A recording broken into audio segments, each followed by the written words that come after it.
Estee Lauder-ი ჯო მელოუნის წინააღმდეგ. Estee Lauder-ი უჩივის ჯო მელოუნს და ზარაც ჩართულია ამ ამბავში, ზარასთან მათი ძალიან წარმატებული თანამშრომლობის გამო.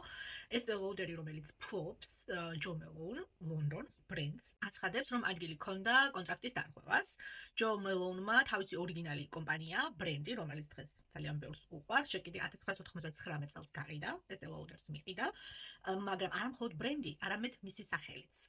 სახელი, რომელიც ასევე მისი სახელია რეალურად. ჯომ 2005-ში ბრენდი საერთოდ დატოვა, ანუ ჯო მელოუნში არ არის და სუნამოებს არ ქმნობს და ბრენდი დატოვა 5 წლიანი კონკურენციის აგრძალვის შეთანხმებით, რაც იმას ნიშნავდა, რომ 2011 წლამდე ჯო მელოუნს არ შეეძლო თავისი სახელის გამოყენება ბრენდის შესაქმნელად ან კოლაბორაციებისთვის, სადაც მისი სახელი როგორც ბრენდის სახელი იქნებოდა დაფიქსირებული.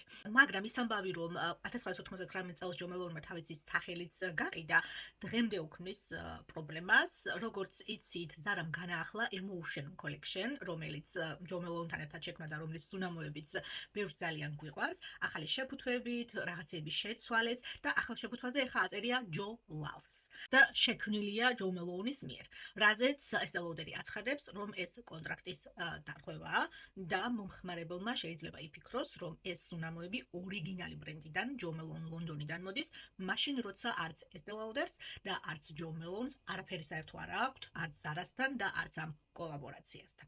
ძალიან სამწუხარო ფაქტია, სხვათა შორის, ჯო მელოუნი თავის ავტობიოგრაფიაშიც წერს და სხვადასხვა ინტერვიუებშიც უსაუბრია ამ თემის შესახებ, კიბოს ებრძოდა, ძალიან სჭირდებოდა თავისი მკურნალობის დაფინანსება, ამიტომ ყველაფერი გაყიდა, რისი გაყიდვაც შეეძლო და ფაქტია, რომ მისთვის ძალიან ცუდ კონტრაქტს მოაწერა ხელი. ამიტომ ყოველთვის ვამბობ ხოლმე, რომ ყველაზე ცუდი რაც შეიძლება დამწყებმა ბიზნესმენმა გააკეთოს, დაარქვას საკუთარი სახელი კომპანიას, ბრენდს. რადგან არასდროს არ იცი რა მოხდება, რა სიტუაციაში აღმოჩნდები და ყველაზე ცუდი კრეატიული ადამიანისთვის ალბათ არის, რომ არც ნებისმიერ ადამიანისთვისაც ალბათ ზოგადად საკუთარი სახელის გამოყენება როცა არ შეგიძლია, რაღაცა ისეთისთვის, რასაც შენ თვითონ ქმნი. თუმცა მეორე მხრივ ალბათ ისიც უნდა გავითვალისწინოთ, რომ სამართლებრივი თვალსაზრისით თუ შევხედავთ ამ ყველაფერს, რაღაც მხრივ რა თქმა უნდა Estee Lauder-იც მართალია, თუ კონტრაქტის პირობები ირღვევა.